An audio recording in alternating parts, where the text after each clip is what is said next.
and thank you for joining us. I'm Mary Feeney Francis, and I serve as the Volunteer and Community Engagement Coordinator in Denver with Lutheran Family Services Rocky Mountains, LFSRM.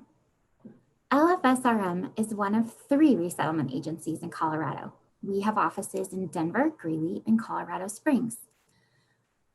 Resettlement agencies work alongside newly arrived refugees and refugees up to 5 years post-arrival to help with self-sufficiency and integration goals. Many of our frontline staff are from refugee communities and speak most of the languages of our clients. Our webinar today has been a collaboration between all of our offices, Denver, Greeley, and Colorado Springs. We're honored today to welcome our special guests, Denver poet and member of the Colorado Refugee Speakers Bureau, Eyni Jama, and Jessica Goudeau, author of After the Last Border. The main characters in After the Last Border are Muna and Hasna, a Karen Burmese mother and a Syrian mother. The book gives us a window into their lives before and after they moved to the United States. Our goal today is to highlight the contributions and resilience of refugee women, particularly those who are mothers. All refugees have unique and individual stories of their migration from their home country to wherever they end up. Each person has unique joys, sorrows, and challenges, triumphs in their resettlement journey. LFSRM wants you to hear from refugees directly, as well as encourages you to find and read Jessica's book. If you have questions you'd like our speakers today to address, please type them in the Q&A box. For other comments, please make sure your chat settings are all set to all panelists and attendees. So I'd like to turn it over to Brittany from our Colorado Springs office. She is going to introduce Jessica. Jessica, you can turn your video on. We're so happy you're joining us. All right. Hi, everyone, and thank you for joining us. My name is Brittany Carol Hatcher. I'm a case coordinator here at our Colorado Springs office. Before I introduce Jessica, I just want to address a couple quick items. As part of our event today, we are giving away 4 copies of Jessica's book, After the Last Border. So please let us know what city you're joining us from in the chat box to enter the giveaway. One of the great benefits of having virtual events is that we can all join together across Colorado and the Rocky Mountain region. And so again, please let us know where you're joining us from to enter the book giveaway. All right, and again, as Mary said, please do submit any questions that you may have through the Q&A section at the bottom of your screen. So now I'd like to introduce Jessica Goudeau, author of After the Last Border. Jessica has written for several publications, including The Atlantic, The Washington Post, The Los Angeles Times, Teen Vogue, among others. She has produced projects for Teen Vogue, including Ask a Syrian Girl, as well as A Line Birds Cannot See, which is a documentary about a young girl who crossed the border into the US on her own. Jessica has a PhD in literature from the University of Texas and served as a Mellon Writing Fellow and interim writing director at Southwestern University.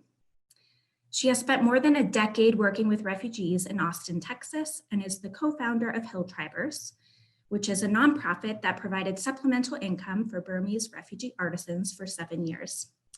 So again, welcome, Jessica. We are so excited to discuss your book, After the Last Border, today. Now I'm going to turn it back over to Mary, who will be interviewing Jessica about the book. Thanks, Brittany. And Eyni, we're so excited to have you here as well. Jessica, I'll let you decide. Would you like us to have Eyni share her poem now, or should we go ahead and discuss your book first? Let's start with Eyni's poem because it is so beautiful and I think it really sets up this whole conversation. I'd really love to start with that. Okay, fabulous. So then it's my privilege to introduce Eyni. Eyni is not only one of my friends, but she is a member of the Colorado Refugee Speakers Bureau. She's a poet, a college student. She's appeared in Westward, spoken at the Women's March. She and her family are originally from Somalia and now make their home in Aurora. Eyni will share her award-winning poem with us entitled Refugee Women, as well as a bit from her own experience, and then we'll flip back to Jessica.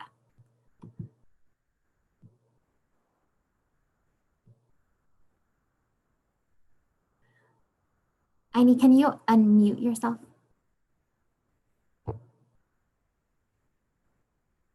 No.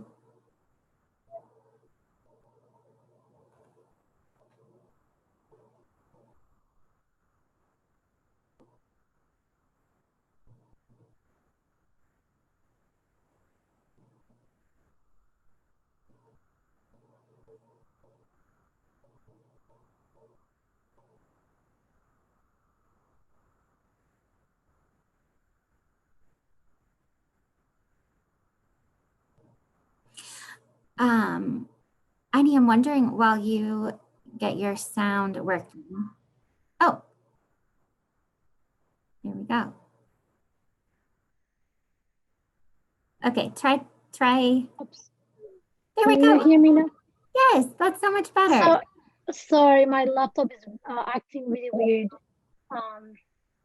Thank you for telling me. Hi again, sorry about that. My name is Eyni Jama, and thank you, Mary, for the wonderful introduction.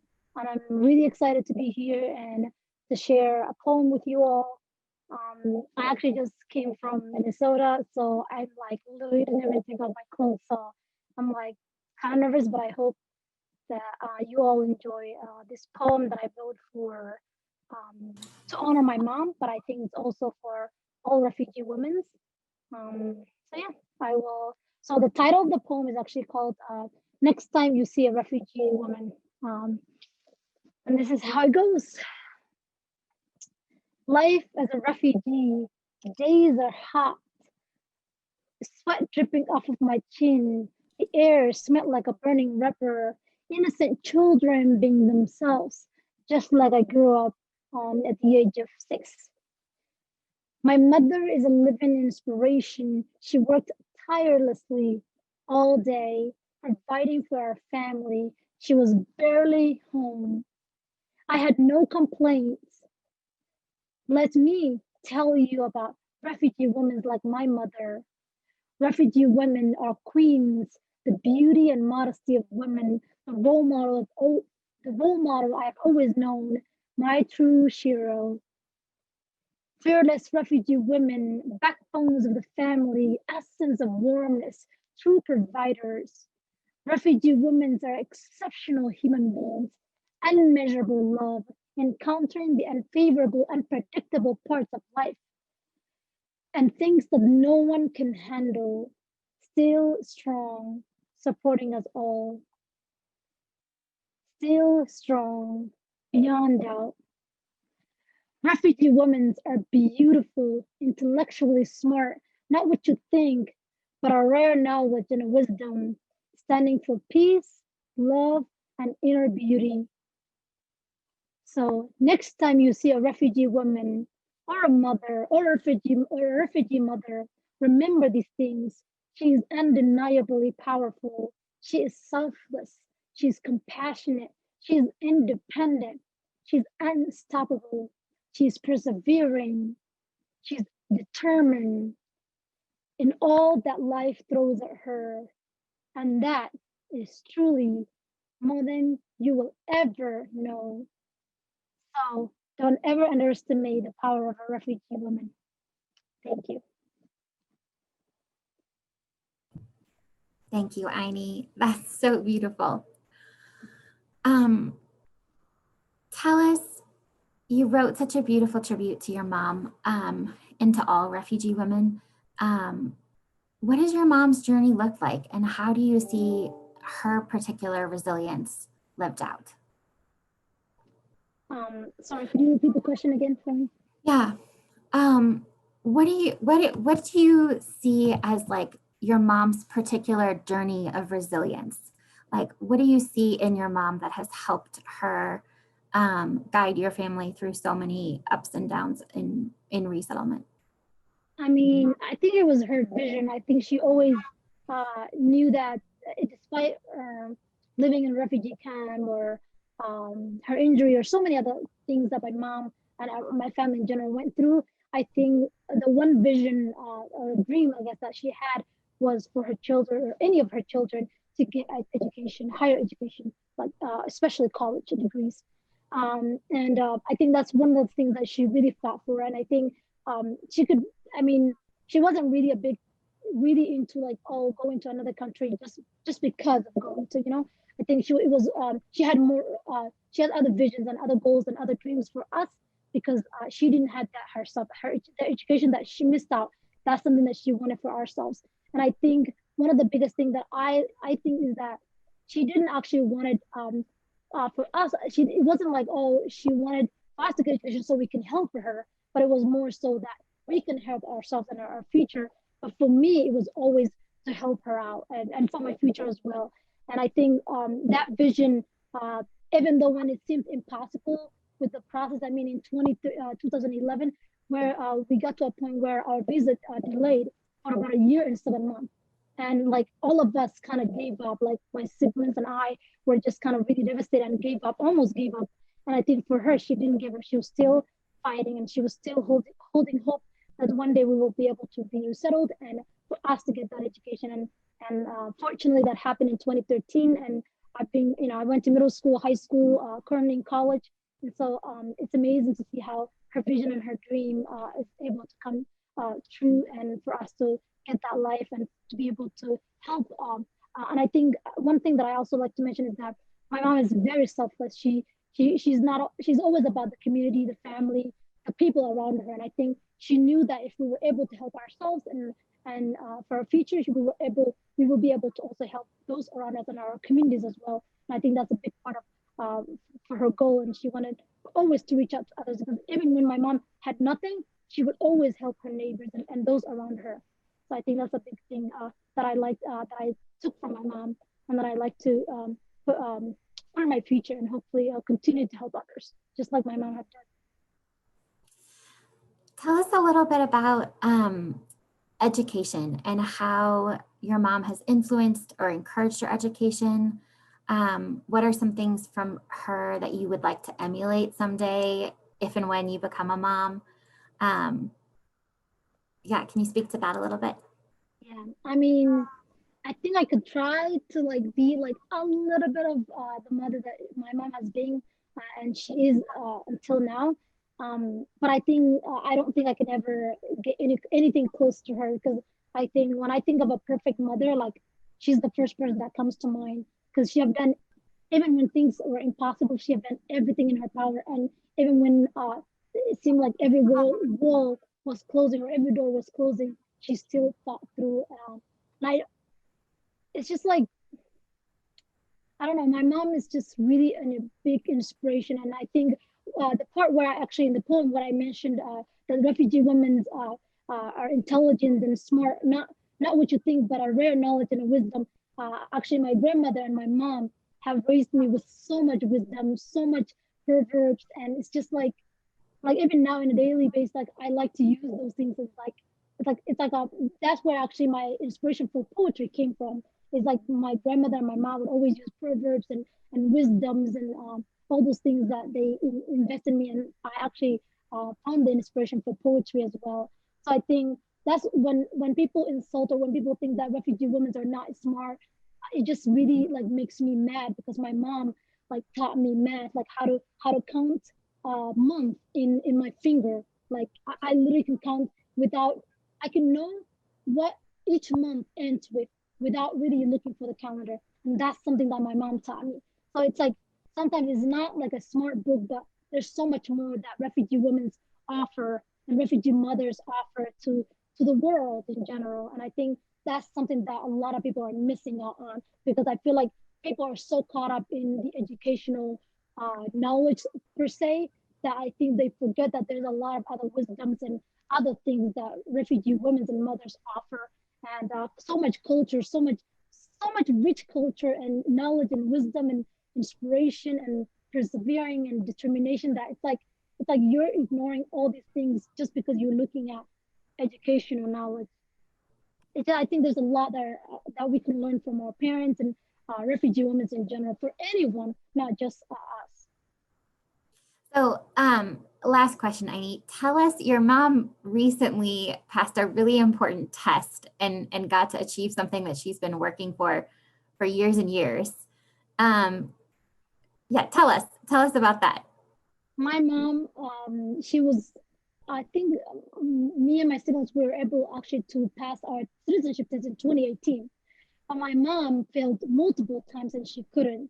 And fortunately, actually just in August this year, she was able to pass, and we actually did our first family picnic to celebrate that. And it was actually around Eid. So we were able to celebrate both Eid and her accomplishment for getting her citizenship. And now, like, all of my family are citizens, and I just voted for the first time.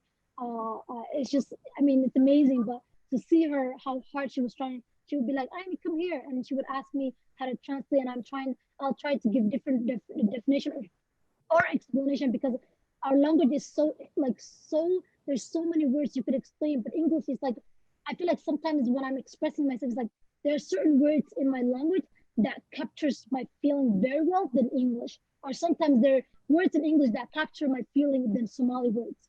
So it's like, it's that moment where it's like translation things can get lost in translation, but it's like language is so powerful. But she's been working so hard to learn, and I've been trying to help her. Even my sister Dunya has been trying to help her to translate, or for her to know things. And even when I have like some friends over, like my best friend who is from Burma, she would talk to small English with her, and my mom, like, she can understand where she could respond. It's amazing to see how her growth is going. I mean, she's amazing. I mean, at this age, like, she can still learn. So I think that's still empowering. But I think a lot of mothers who are still willing to learn. It's just that a lot of times when they're in public, they don't get the encouragement and the empowering, so they feel discouraged. And even my oldest sister sometimes is like, even though she knows English, she kind of feels a little bit shy around a lot of people. She won't talk in front of a lot of people because she's kind of shy and doesn't talk. So I think sometimes it's just that discouragement, because you think that almost everyone is judging you, and everyone is kind of giving that look. But I mean, she's working so hard and finally got her citizenship, and I couldn't be more proud of her and her work. Thank you so much, Eyni. And just as a reminder to anyone joining us, if you have questions, Eyni's going to stay for the Q&A. So please type any questions you have for Eyni or Jessica in the Q&A box. So Jessica, I think thanks, Eyni. We'll have you back in a minute. Jessica, I think that Eyni's poem really does provide a great segue. Because so many women, and especially mothers today, are struggling and have been forced out of the workforce because of the pandemic at hugely disproportionate rates. And so I want you to speak to how you think, what you think Americans can learn from newcomers, especially refugee women, about resilience in the face of overwhelming adversity. This is such a great question. Yeah. Yeah, were you done? Well, first of all, I just want to say thank you to you guys. Thank you to the combined Lutheran Family Services, Rocky Mountains organizations. You guys have done such an amazing job of hosting this. And I got to meet everybody on Monday and just am so delighted by the work that you were doing. And I am going to admit to being jealous to all the people that are posting their comments. If you haven't put where you're from yet and want to be entered to win, do that in the chat box. But all of you writing from Colorado and Utah and all these places, I just want to be around mountains. I'm sitting here in Austin and it is beautiful, and we do have good queso and tacos, and that is incredibly important to me, but we don't have mountains in Colorado. It was one of my favorite places. So my husband's aunt and uncle actually live in Colorado Springs, and some of our favorite memories are there. So I'm so excited to be joining you, and I wish that I could actually be there. And I just really want to say thank you to Eyni too. That poem was exceptional, and I'm so glad that you were able to read that and share your thoughts. And I'm looking forward to someday when I get to introduce your mom with Hasna and Muna. And I think, Mary, that was such a great question about how resilience, how women's resilience from what former refugees can teach us. And I think it's actually something that has come up for me a lot. So in the very beginning of the pandemic, I was really just reaching out to people around the country. My book was originally supposed to launch in April. And so when we moved it to August, I kind of had this just block of time. My kids were at home and I think we were all trying to figure out what was happening. And I got a little obsessed, frankly, with reaching out to people around the world and asking them what was happening. And so some of it ended up going into writing projects, and a lot of it was just, I was interviewing people to interview, to kind of see what stories were out there. And what I found was I was encouraged by having conversations with people who had been through so much. And many of them were former refugees who were currently working in food packing plants in Iowa, or in hospitals in the New York area, or in Belgium and some other places where, COVID got really high really fast. And I think one of the things that we often do, and I think Eyni really touched on this and what she was saying about her mom, is those of people who look like me often hear the visa category refugee and assume things about people. They assume that they come from poverty. They assume that that they're grateful and excited to be in the United States and don't really take into account how much they've left behind. And I think a much better approach we can have to former refugees is listening and learning, because they have so much to teach us. I think for Americans, COVID has been very complicated because we haven't had a national catastrophe quite like this. And it's clear that we don't know what we're doing. And I think the people that we need to listen to the most right now are former refugees who've been through things like this. They have a lot to teach us. I agree.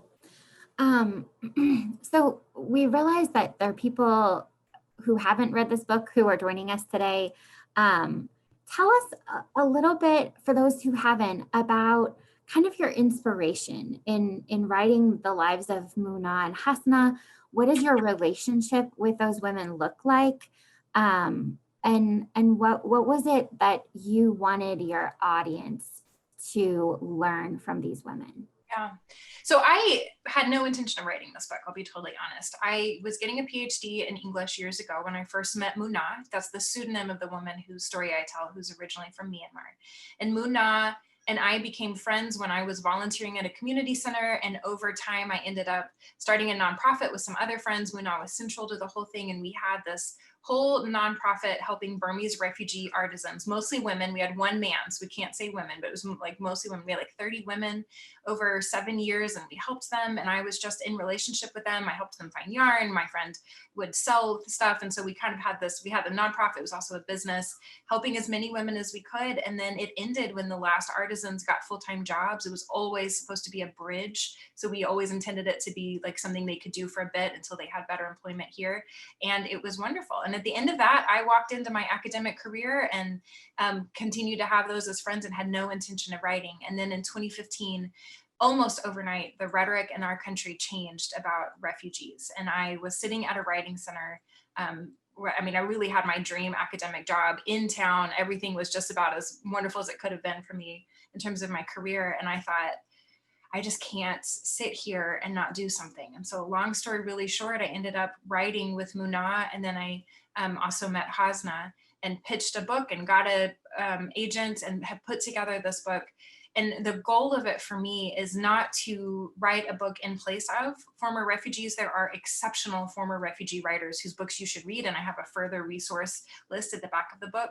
But instead, I wanted to have an outsider's point of view to tell the story of two women who can't tell their stories because we have to hide their identity. Both of them have their family members that are currently in danger.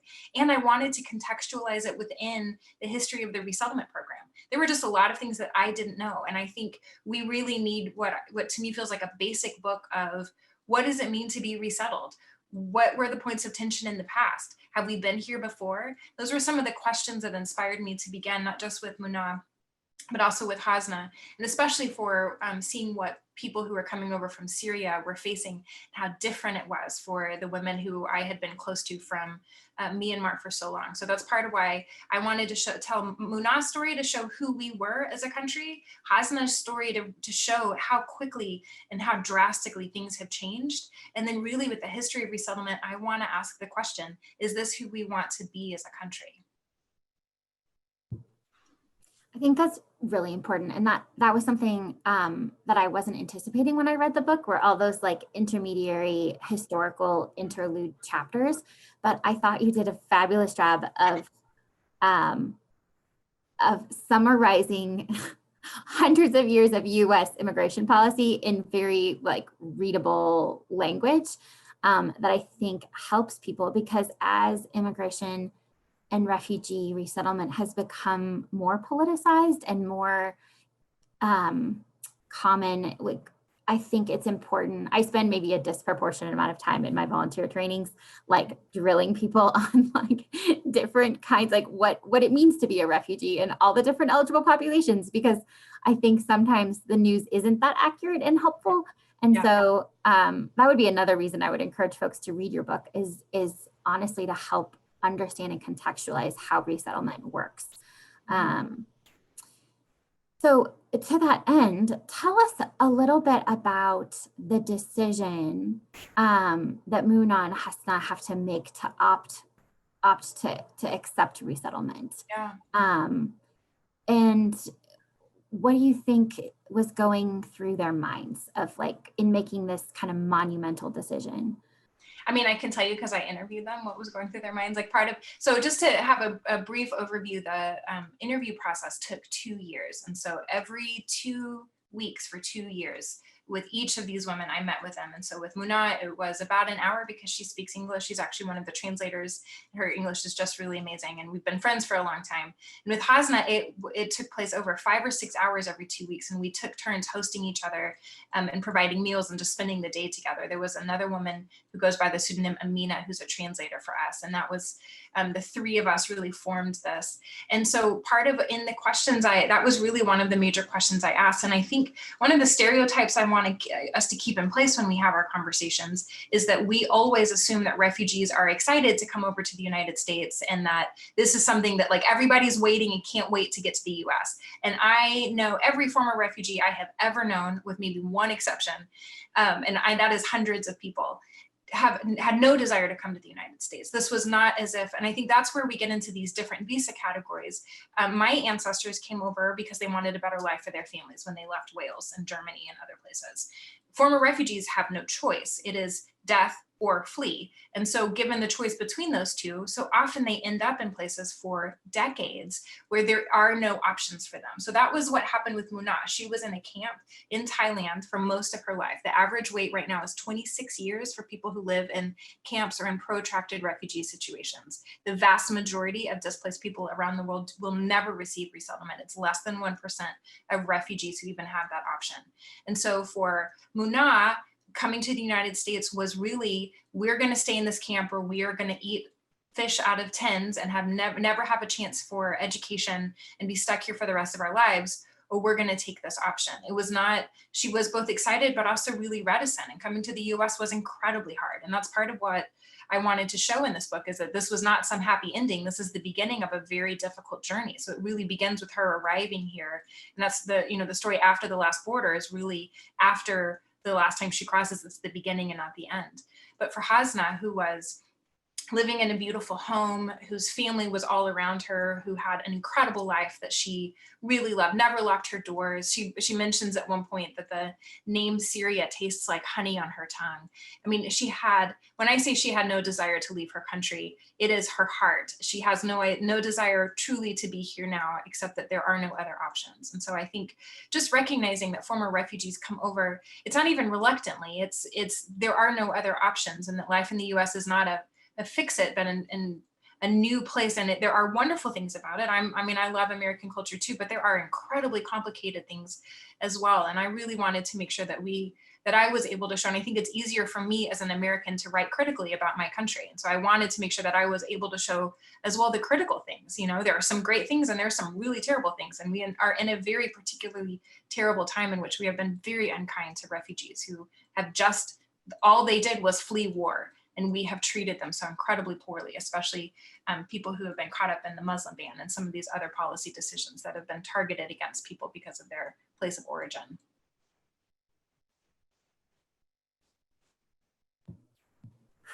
Yeah, I feel like I'm like on the verge of tears. So many of the clients that LFSRM serves are coming here to join family members who were previously resettled in Colorado. So in August, I picked up a Korean family from the airport who had been separated for 10 years. So mom, dad, and little 6-year-old, and they're reuniting with dad's siblings. So I asked the aunt, right, the U.S. Thai who's been here 10 years, you know, she'd never met her nephew. Like this little boy never met his aunts and uncles.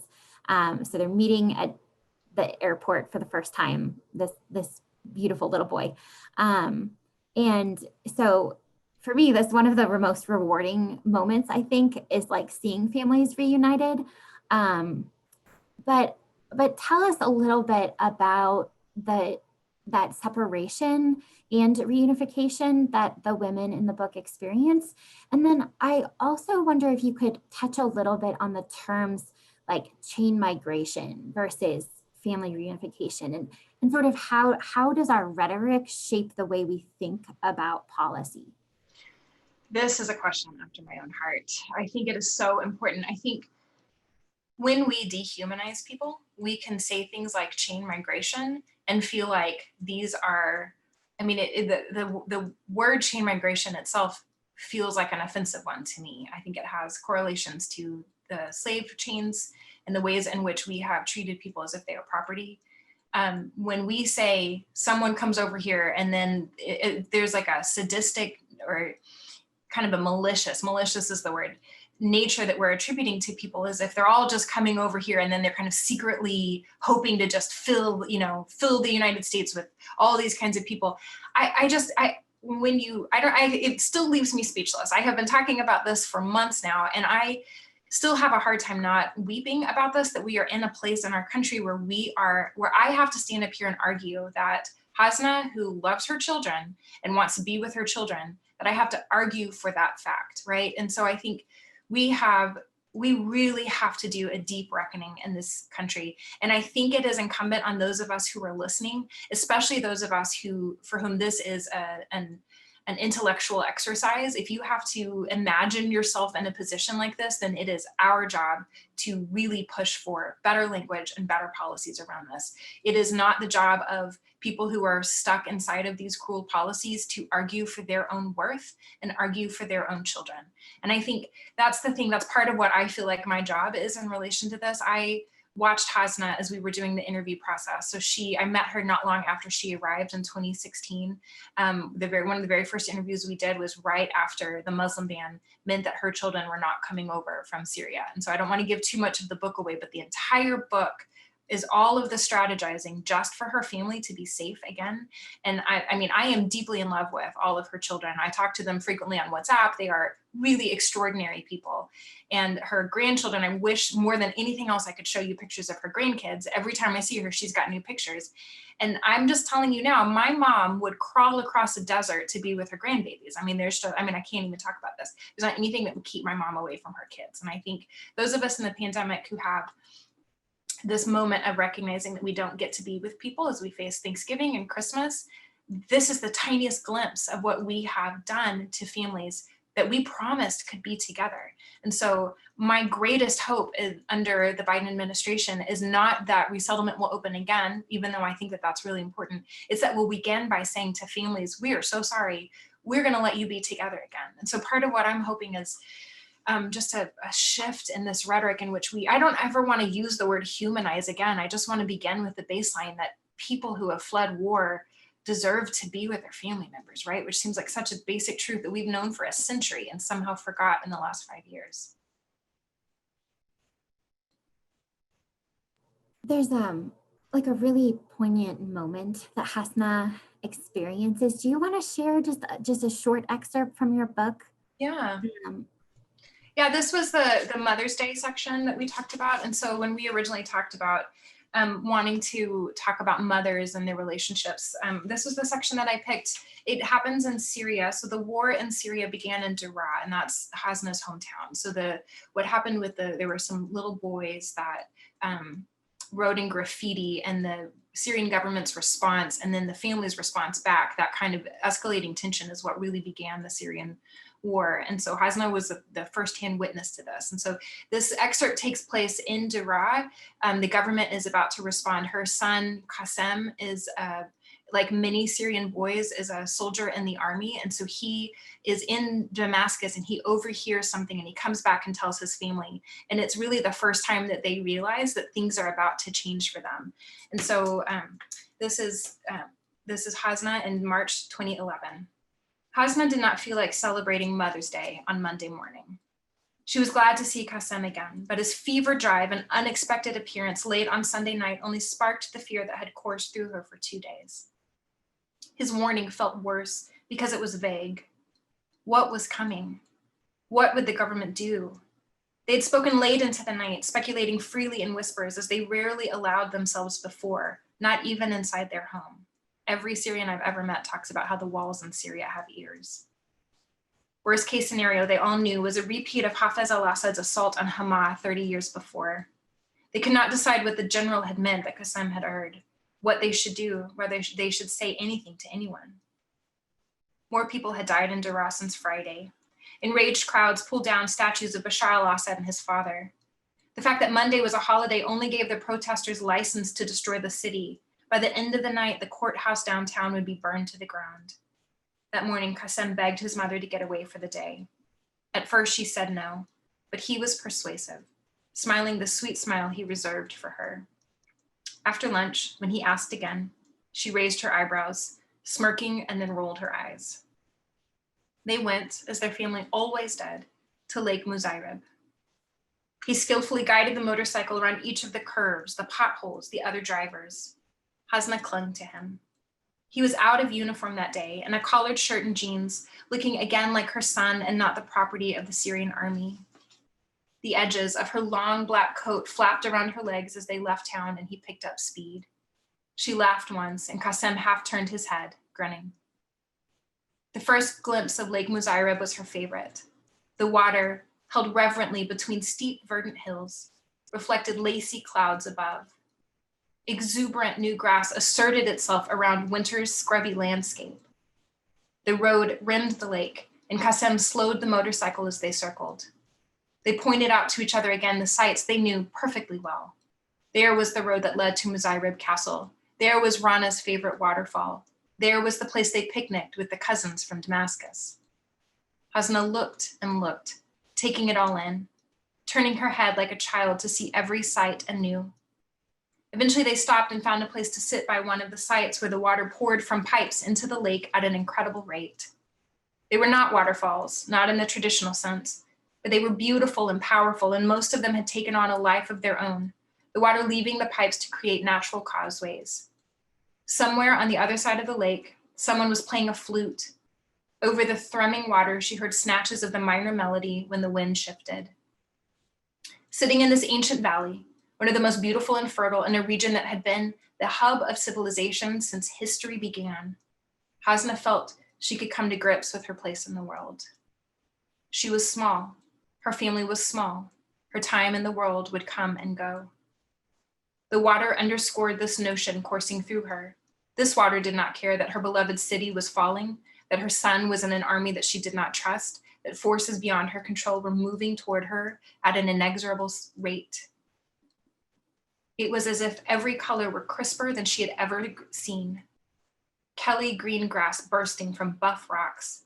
Opaque lake turned coral and fuchsia and lemon yellow by the setting sun.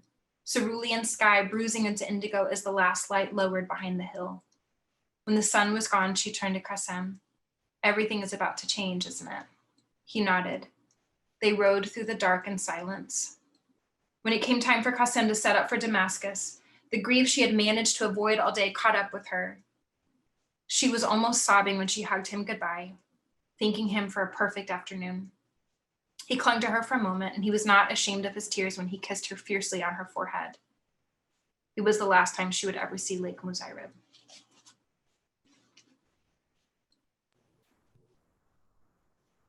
Thank you. That's profoundly beautiful.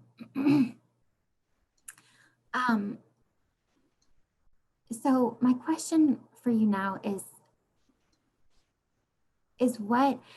So for me personally, I have some dear friends from Iraq and another really good friend from Afghanistan. And I think, like you, I've had a lot of cups of tea and a lot of amazing food, and now feel this connection to these countries that I've never visited. But when I read about a bombing or some kind of like horrible event that's happened, like the pit of my stomach drops. I'm like, oh no, like I hope my friend's family is okay.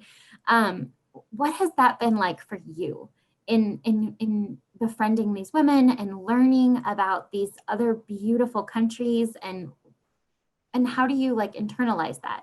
Yeah. You know, I think there's a real tension. I don't feel comfortable representing the perspective of former refugees unless it's through deep interview, nonfiction work, right? And in doing that, I'm always aware of the fact that my grief is so minor in comparison to their grief. At the same time, I am connected with them. And I think sometimes when we're so worried about entering into these relationships that we can't recognize our own human connection, we're missing something incredibly important. And for me, there is a part of my heart that will always be Syrian, even though I've never been to Syria. And that's because I spent 2 years listening to Hasna speak. I've never had an experience like this. I've never talked to anyone so closely and so in depth about the things that they loved. I mean, literally for 2 years, every 2 weeks, we sat down and I asked questions for 5 or 6 hours. What are the things that you loved? Who are the people that you loved? The amount of material that I got could have filled 7 volumes. I mean, my editor is an absolute saint because she really kept us down to a very tight knit narrative. I mean, there's so much more.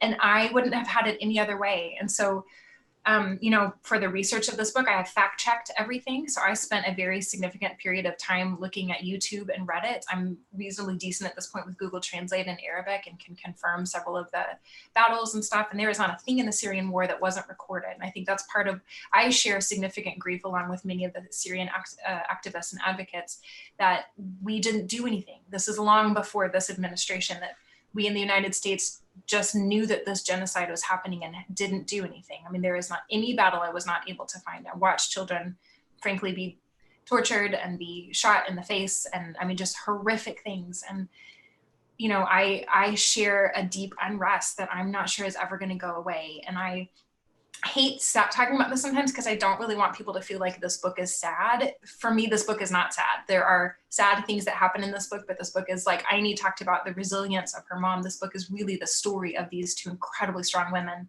Muna's story, I'm not trying to make you read it because it's happy. Muna's story is beautiful to me, and it's beautiful because it happened, not just because of it being in the book. But for me, I really want to invite readers into that deep connection. That's part of what I'm hoping and really taking you so close to Hasna is that this isn't something that happens to those people over there, but instead through the book, I'm inviting you into a relationship with one of the most remarkable people I know and who's been through so incredible things so that what happens in Syria doesn't just affect me, but affects all of us as I think it should. Thank you. So I think we're going to take a quick break and watch a video that is one of the Karen women who was resettled in our Greeley office. And then Jessica will come back to you and Eyni and just give a few more minutes for Q&A. I know I have more questions, but I think the audience deserves a moment to ask their questions as well. So if you guys enjoy this video, Ken was resettled in the Greeley office. And so we're really excited for you to get to hear directly from her. Hello everyone, my name is Camille. I am the Community Integration Intern at Lutheran Family Services in the Greeley office. I am so happy to introduce you to Kim. Hi, hello, Yaminimeda, Kinsavana, Yane Yahikatera, Bakala, Yagikula, Yahiko American, Dile Lama. Hello, my name Yani Bako Yamila, Miweda, knocking the Sama. Again, you get a Bakara, Yaheweda Coclani. Yahecoclani, and me, Yitiba Weda, the Takota Kedile, the Lukia Dine, La Yola away to Kate Canimona, let Bako Baketa Gokani, no Yuba. Yitibata Kota Kedile, Lakiadine, you had to look American Bune, Yitibata Kota Kedile, the Akini, you Umuba Dileni, yet, don't take any clue the Sebulona. Yane, ye Heganimo. La yola de Wabukani, Yori Hipukopuna, Yoda de Yuade Yipo, Pasana Kine, Pay Hecoklani, Mila Yuaneta, Watubakutani, Yehedate, Yara Yipumukia. Pep Hecanino, Yene, Yipomune or at 30. 30 the third lana, Yetibara Takota Kepa, Agilo, American Mulamida, Buyeti, Yesu, mute over Hutanino, but Yibahitibara Takota Ke, like Yadine, Pay Hova, Pepe American Bune, Pay third la. Từ phe khulani giờ case worker này qua thuê á khula với lo kia này ba bị ra mà ra đây chỉ ba ra cho có chắc hay lời giờ rồi dịp phô này giờ các ba khua ra là ở ngoài ra mình đã đi lấy giờ và cái qua thuê dịp phô lấy giờ cái mà ta mà ngon nó mình ra tay có phá đôi bên này sao cáiตัวnày nó là kia đi để phe bộ cái phe này mình là snow log của ta này nó ở ngoài ra ba mình lấy giờ cái đó ba giờ cái lấy ta kita này mình ta có ba là cái masaya này tụ ba Basa tana kini kita kha mila kesaya abdu poko tani no aweda ne mua no yitira mua domo kia ni no lo kwa thweda yipula no basa na kini yipuni yile palo pahi ye kachani mara lo gokho no yipuni yitibara tanui mane khitolo no aweni pene no Tala murga ne po o yibara po po bati tiba po ne mirata kota ke pha de kada tu ba do ta ba do la bati tiba po ba ku mo mata ma ne ba ma de me ti menu lo ba sa tana ki ne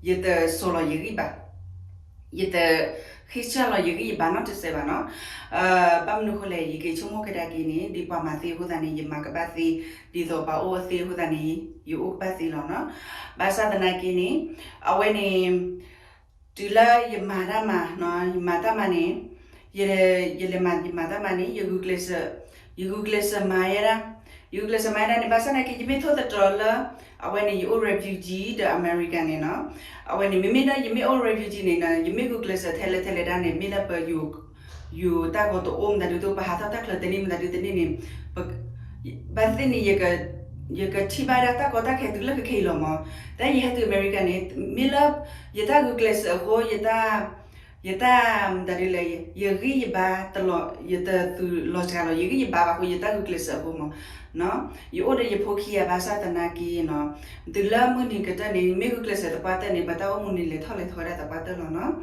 awe akene yimi to ta tro dula ye he de ye ta to de tu ke ke ni no akene ye ba boba nyoba pok oba de po oba no mimela yemi oba di dala deko wabuna di the refugee company tela ye ka pui sanke ni tela de po the me pui de ni wa no pe me la ka kla bune pe me ku klesa de pa ka ta ni no di do pa oba tu ni po oba lo no po oba da le hi lo ko no pa do ba da ko da ka di hi ba lo mo ba menu ko le ni pala di do mi hela kok le no wa mi ta pa ba ta na ki no mi heda po ta na ki ta ba ta chi ba no ne mi ku klesa ta pa ta ni na do ni ba lo no ne mi ta ku klesa ba do awe ni de na ko ba le kle ka pa yi lo mo no ta ke le ni lu la ta ku klesa lo mo ta ke la ne le ni pe ne le cho lo ta lo to ni ta lo pe le ni ne mi ku klesa ta pa ta ni Dona doni ba wala no na mita ku klesa ba di na ta doni ba no ta khela ni lu da ta ku klesa no pam le ko klei no awani pa I tho pa thwe na gi di da na mi ola de ko bu ne ta mi pa ki tho ka thwe na di da ko American bu ba mo ta na mi ku klesa ta ba da ni ba wala da na mi ta ku klesa ba da awe na ku ba da la kle ko pa la mo na ta ko ni pa la ke he di do de hipo ko puta baba da awata baba he tempo ki ga lo ko tani na ta ba ta chi di no awe ni awe ta ba tu lo sa la tu ki tu ba ki da ba me ku klesa do pa ni ba lo no ta ple lo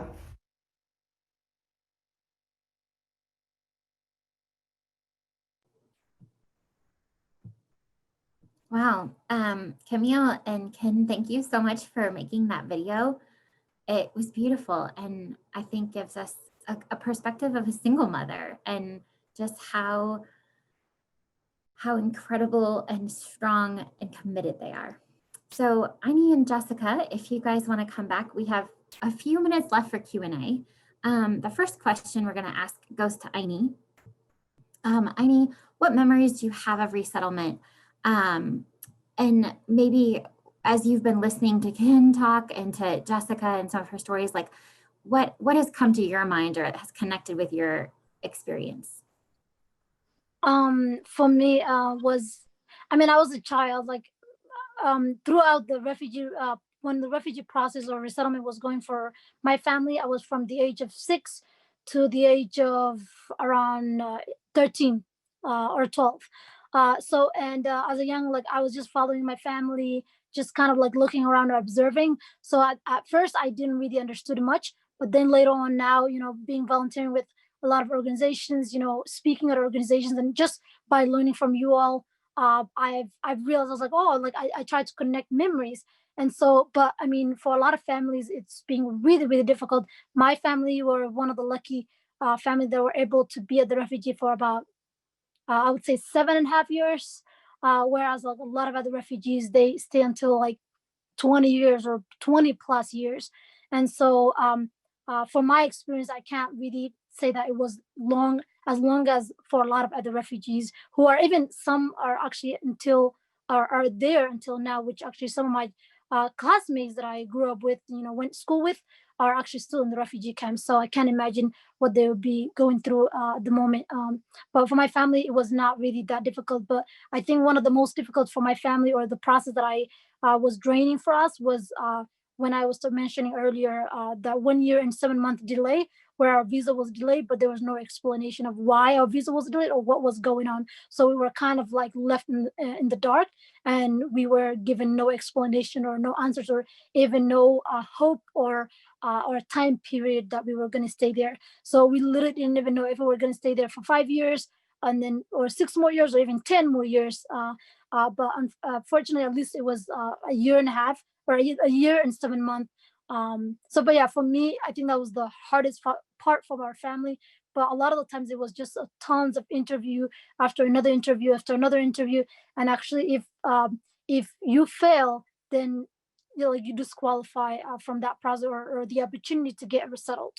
And then a lot of medical checkup, and I don't know what's supposed to be. You're supposed to be healthy to come to America or other countries, and so there's a lot of medical checkups they would do, which I didn't. I was really confused. My body had allergies, and whenever I had a reaction to the injection that was given to me, they were like, "Oh, she must be sick, or something else might be going on."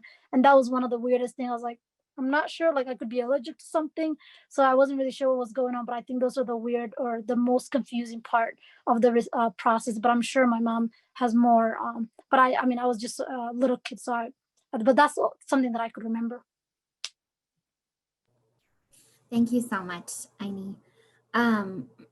So one more question is about what our audience can do. Like what are ways that we can support new arrivals? I have my own ideas, but what do you guys want to weigh in on?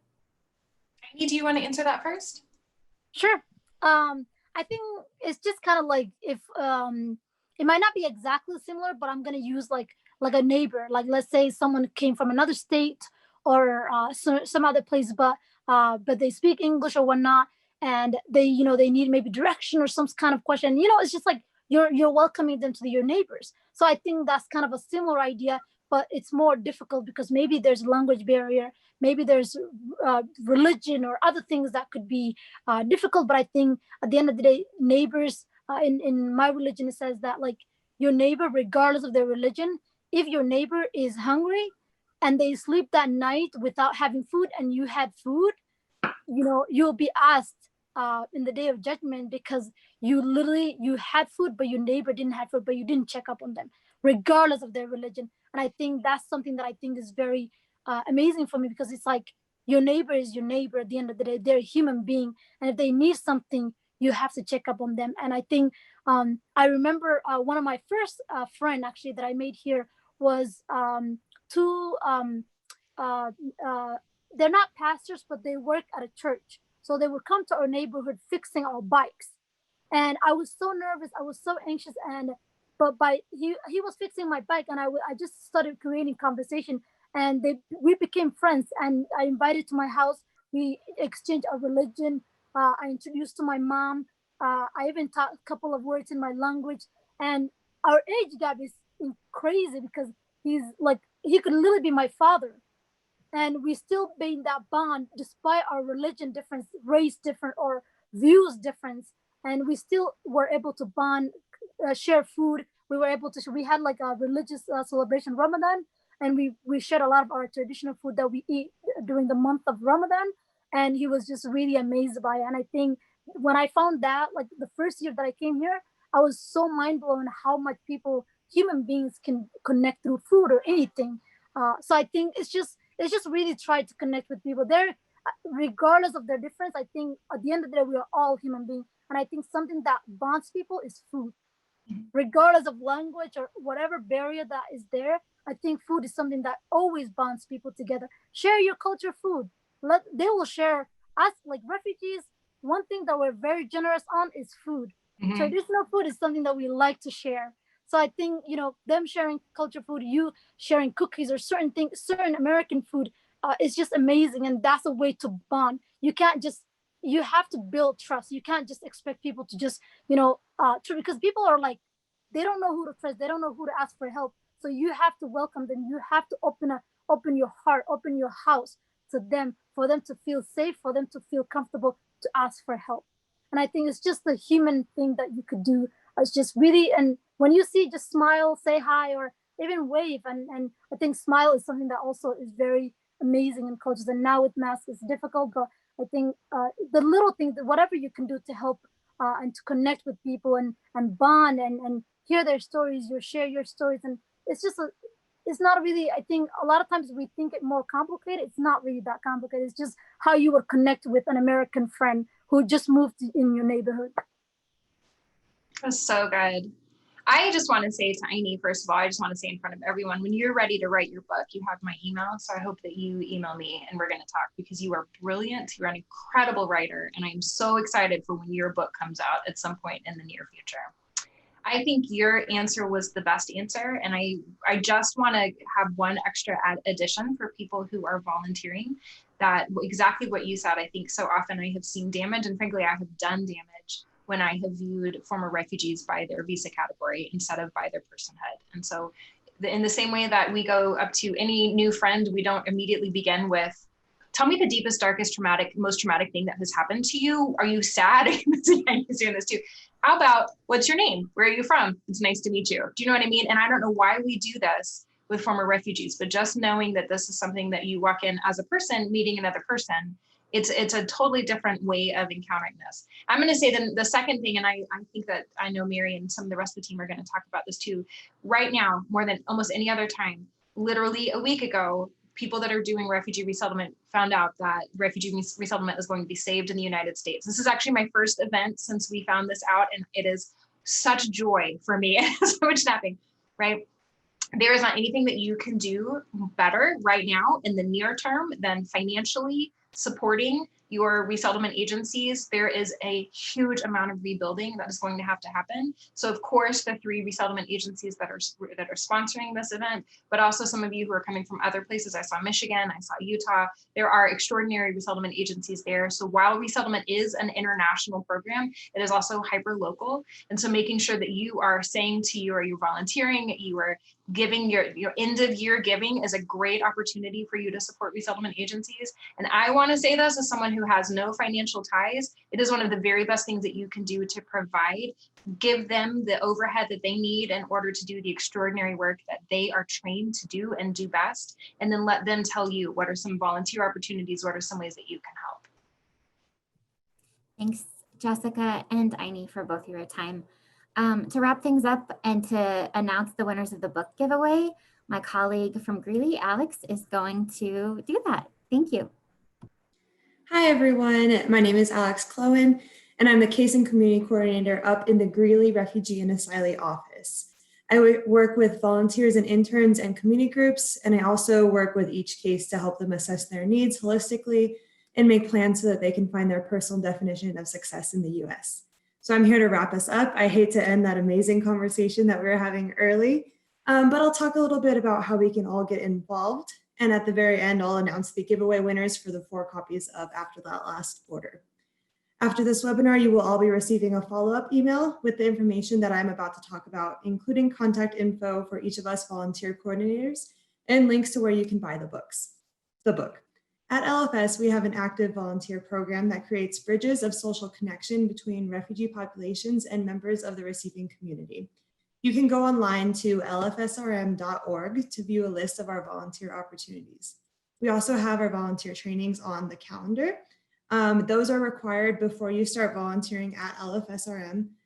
Our most popular volunteer activity is the Cultural Mentoring Program. This program pairs volunteers with a newly arrived refugee family to help them get adjusted to life in the US and to be their first American friends. The most powerful thing you can do, again, is be a welcoming force. So that opportunity to share food, hugs, smiles, and laughs is amazing. We also use volunteers to help transport clients to health appointments and to move in furniture into apartments before refugee families arrive. We actually furnish entire apartments before our clients arrive when their flights are scheduled to come to the United States. So we take donations of all kinds of household necessities, but because of limited storage space, we do keep those items limited to certain types of furniture and supplies. So we will send out that list of items that we accept in that follow-up email. Right now, we have an extra special donation request, and that is winter gear or gift cards to help our clients buy winter gear. We have lots of families that will be experiencing their first Colorado winter in the upcoming months. They generally don't come to the US with jackets or footwear, hats, and scarves that are warm enough. So each year we make it a big project to make sure that everybody stays warm. Because of COVID precautions, all the offices are handling the coat drives a little bit differently. So please email one of the volunteer coordinators at your closest office to find out how you can do a donation drop-off. Finally, at the beginning of COVID-19, we started a client emergency support fund. We've been able to help our clients to not miss rent or to pay for hospital bills because of everybody's generous donations. You can donate fiscally to that fund or to one of our other causes at lfsrm.org. With all that said, we hope you all can find your own unique way to be a welcoming force to refugees in your community. Thank you all so much for attending and taking time out of your day to hear our community members' stories. Earlier in this presentation, we asked you to write in the comments what city you lived in to enter the giveaway for the copies of After the Last Border. The 4 winners are Amber Ream in Westminster, Lisa Holston in Monument, LaDonna Jorgensen in Littleton, and Hannah McMillan in Golden. So we will be emailing the 4 of you after this event to get good addresses to send the books to. And everybody else will also be receiving that follow-up email with information on where to buy the book, the contact information for all of us volunteer coordinators, and information on donating or volunteering with LFSRM. Thank you all for spending your lunch with us, and happy Friday.